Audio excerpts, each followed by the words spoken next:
আমি জানি আমি একা না, আমার মতো আরও অনেকেই আছেন যাদের কাছে পার্সেল আসে আর সেটা স্টোর রুমেই পড়ে থাকে দিনের পর দিন। ঈদের আগেই একটা পার্সেল এসেছিল, বড়ই উত্তেজনায় অর্ডার করেছিলাম আর রাখার জায়গা না পেয়ে তুলে রেখেছিলাম স্টোর রুমে। তারপর তারপর তো জীবন, রান্না, বাচ্চা, বাজার, অতিথি সব মিলিয়ে ভুলেই গিয়েছিলাম। আজ হঠাৎ স্টোর রুম পরিষ্কার করতে গিয়ে ওটাকে দেখলাম। নিজের অর্ডার করা জিনিস দেখে এক মুহূর্তে খুশি আর বিরক্ত দুটোই লাগলো। ভাবলাম যাই হোক, আজ একটু নিজেই সময় নিয়ে খুলে ফেলি। আনবক্সিং তো হলো, কিন্তু মনের মধ্যে তখন অন্য চিন্তা। আজ গরুর মাংস রান্না করব হাতে মেখে, একদম আমার নিয়মে, আমাদের ঘরের নিয়মে। ডিজিটাল যুগে দাঁড়িয়ে আমি এখনো বিশ্বাস করি রান্নার স্বাদ আসে হাতের মাখায়। তাই নিয়ে নিলাম গরুর মাংস আর শুরু করলাম মশলা মাখানো।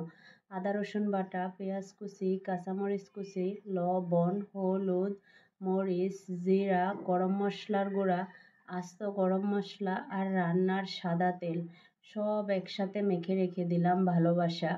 একটু পানি দিয়ে মিডিয়াম আঁচে বসিয়ে দিলাম হাঁড়ি। রান্নার গন্ধ যত ছড়াতে লাগলো মনে হলো এটাই তো আসল সুখ। অনেকেই বলেন হাত দিয়ে মাখলে কি আর আলাদা হয়? গরুর মাংস মাখানোর সময় মশলা যেন প্রতিটা টুকরোয় ভালোভাবে লাগে, সেজন্য হাত দিয়ে ধীরে ধীরে মেখে নিন। আদা রসুন বাটা বেশি দিন ফ্রিজে রাখলে ঘ্রাণ কমে যায়, তাই টাটকা বাটাই ব্যবহার করুন। তেল দিয়ে মাখালে মাংস সেদ্ধ হওয়ার সময় রং ও গন্ধ ঠিক থাকে। আর গরম মশলা বেশি না দিয়ে পরিমাণ বুঝে দিন, যাতে মশলার স্বাদটা হারিয়ে না যায়। রান্না শেষ হলেও আমার মনটা তখনও হাঁড়ির ধোঁয়ার মধ্যে ডুবেছিল। একটু পর প্লেট সাজিয়ে মাংস তুলে আনলাম। গন্ধে তখন বাসার সবাই একটু একটু করে রান্নাঘরের দিকে টান খাচ্ছে। এই যে একদিনে পার্সেল আনবক্সিং, পুরনো জিনিস খুঁজে পাওয়া আর ঘরের রান্নার মাঝে ডুবে যাওয়া, সব মিলিয়ে দিনটা একেবারে নিজের মতো কেটেছে। সবাই মিলে একসাথে খেলাম। কথার ফাঁকে কেউ বলল আজকের মাংসটা মায়ের হাতের রান্নার মতো হয়েছে। এই একটা কথাই পুরো পরিশ্রমের পুরস্কার হয়ে গেল। ভাবলাম আজকের রান্নাটা ছিল শুধু খাওয়ার জন্য নয়, এটা ছিল নিজের সঙ্গে সময় কাটানো, নিজের শিকড় ছুঁয়ে দেখা। মাংস রান্না করতে গিয়ে আজ নিজেই বুঝে গেলাম এই ঘর, এই চুলা, এই হাঁড়িই আমার মিনি সিনেমার সেট।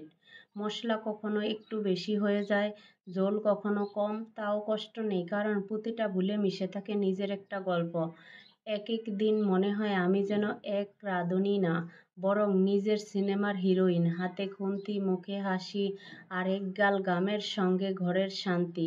আজকের রান্নাটা ছিল শুধু খাবার নয়, ছিল আমার নিজের সঙ্গে সময় কাটানো, মায়া মাখানো একটা মুহূর্ত।